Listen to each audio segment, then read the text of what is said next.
এটি কিন্তু কলকাতার রসগোল্লা নয়, এটি আমার নিজের হাতে তৈরি রসগোল্লা।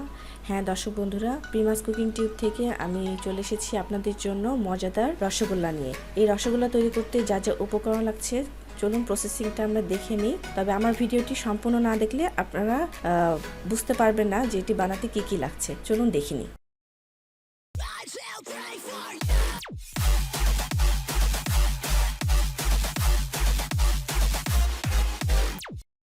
রসগোল্লা তৈরি করতে আমাদের যা যা উপকরণ লাগছে, আমি এখানে একটি পাত্রে 1 লিটার দুধ নিয়ে নিয়েছি ছানা তৈরির জন্য। ছানা তৈরির জন্য আমাদের যা যা লাগছে, এখানে 2 টেবিল চামচ পানি এবং 1 টেবিল চামচ সিরকা বা ভিনেগার, আপনারা চাইলে লেবুর রসও ইউজ করতে পারেন। আমি দুইটা মিক্স করে ছানা তৈরি করব এবং ক্যারামেল তৈরির জন্য লাগছে 1 কাপ চিনি এবং 4 কাপ পানি। আমি এখন ছানা তৈরির জন্য প্রথমে সিরকা এবং পানি দুটো একসাথে মিক্স করে নিচ্ছি।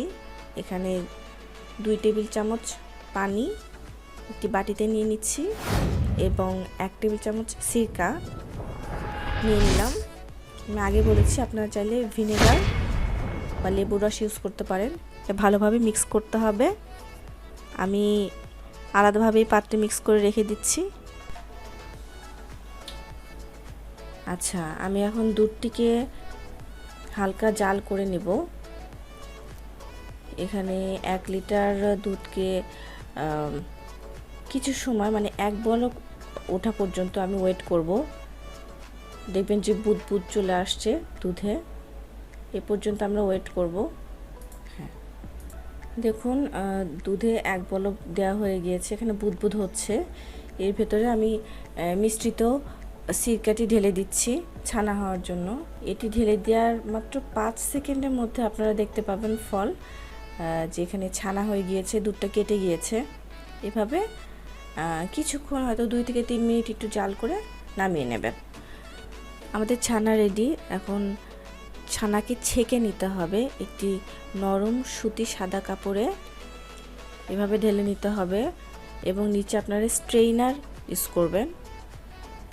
ওকে, এবার সুতির কাপড়টি একটু ভাঁজ করে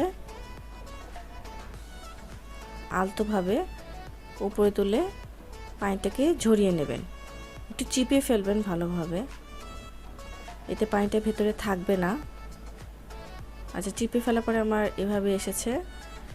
এখন এখানে আমি ঠান্ডা পানি যোগ করছি, তারপরে আবার চিপতে হবে। এভাবে আস্তে করে চিপতে থাকবেন।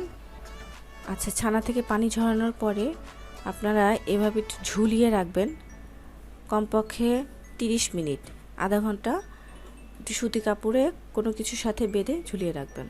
ছানাটাকে এখন এভাবে মথে নিতে হবে, এমন ভালোভাবে মথে নেবেন যাতে ছানাটি একদম মিহি হয়ে যায়। ছানাটি মথতে মথতে দেখবেন যে লাস্ট পর্যায়ে হাতে তেল উঠে এসেছে, তখন বুঝবেন ছানাটি মথা হয়ে গিয়েছে এবং একটি ডো তৈরি করতে পারবেন।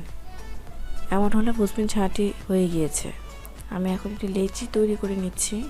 এভাবে একটু লম্বাটে টাইপের লেচি করে নেবেন। দেখেন লেচিটি ভাঙেনি, মাঝখান থেকে একেবারে মিহি হয়ে গিয়েছে। এখন লেচিটাকে আমি এভাবে পিস করে নেব। এখানে আমার 1 লিটার দুধে 8 পিস লেচি হয়েছে। এভাবে ভাগ ভাগ করে নেব। আমার রসগোল্লার গোল্লাটা সহজে তৈরির জন্য আমি লেচিটাকে এভাবে ভাগ করে নিচ্ছি। এভাবে হাত দিয়ে আলতোভাবে গোল করে নেবেন, ছোট ছোট করে। এভাবে আমার তৈরি করা হয়ে গিয়েছে। ছানা মথে নেওয়ার পর আমার রসগোল্লার লুক এসেছে এমন। এখন আমরা ক্যারামেল তৈরিতে চলে যাই। একটি পাত্রে আমরা একটু হাই হিটে দিয়ে নেব। এখানে 5 কাপ পানি, আপনার ইচ্ছা করলে 3 কাপ আর 4 কাপও দিতে পারেন। পানিটা ঢেলে নিই। চুলার হিটটা হাই হিটে দেওয়া থাকবে এবং 1 কাপ চিনি, 1 কাপ চিনি থাকবে। পানির পরিমাণ আপনারা 4 কাপ অথবা 5 কাপ দিতে পারেন। এরপর অনবরত নাড়তে হবে। চিনির যে শিরা করার পরে মিষ্টি দেবেন তা না, এখানে চিনিটা তেজপাতা দিয়ে দিচ্ছি, আপনার চাইলে এলাচও দিতে পারেন। চিনিটা পানির সাথে মিশে যাওয়ার পরে আমরা তেজপাতা তুলে নিচ্ছি এবং একটু বলক উঠলেই, মোটামুটি একটু বলক উঠলে আমরা মিষ্টির একে একে ছেড়ে দেব। আস্তে আস্তে ছাড়বেন, জোরে ছাড়লে অনেক সময় ভেঙে যেতে পারে। আসলে রসগোল্লার মেন রহস্যটাই হচ্ছে ছানাটি মথার মধ্যে। আপনি যত ছানাটি ভালোভাবে মথবেন মিষ্টিটি তত গোল হবে এবং ভালো হবে, সফট হবে। সবগুলো রসগোল্লা ছেড়ে দেওয়ার পরে আমি 5 মিনিট হাই হিটে জাল দিয়ে নেব, ঘড়ি দেখে 5 মিনিট। এরপর 5 মিনিট পরে আমি ঢাকনাটি তুলে নেব। দেখুন অনেকটা বড় হয়ে এসেছে। এরপর মিষ্টিগুলোকে 20 মিনিট আমি এখন মিডিয়াম আছে, পরে আমি ঢাকনাটি তুলে নিচ্ছি। 20 মিনিট পরে ঢাকনাটি তুলে নেওয়ার পরে দেখুন লুকটি এরকম এসেছে। ওয়াও, একেবারে পারফেক্ট একটা রসগোল্লা। আপনার মিষ্টিটি পারফেক্ট হয়েছে কিনা এটি বুঝবেন আপনি যেভাবে টেস্ট করবেন। এটি পানির মধ্যে আপনি ছেড়ে দেবেন, দেখবেন মিষ্টি যদি ডুবে যায় তাহলে বুঝবেন আপনার মিষ্টিটি হয়ে গিয়েছে। এখানে মিষ্টিটি হয়ে গিয়েছে আমার। যদি না হয় তাহলে বুঝবেন মিষ্টিটি উপরে ভেসে থাকবে। এখানে মিষ্টিটি উপরে ভেসে নেই, সো আমার মিষ্টিটি হয়ে গিয়েছে। আমি চুলার জালটি নিভিয়ে দিলাম।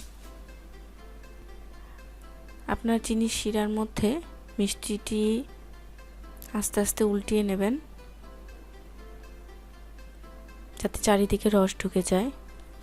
এভাবে একে একে উল্টিয়ে নেবেন মিষ্টি এবং শিরাগুলোকে উপরে দিয়ে দেবেন। এভাবে একটি স্প্যাচুলা দিয়ে শিরাগুলোকে উপরে তুলে দেবেন যাতে ডুবে থাকে এবং রসগুলো চারিদিকে ভালোভাবে ছড়িয়ে পড়ে। এভাবে এই চিনির শিরার মধ্যে মিষ্টি 1 ঘন্টা রেখে দেব।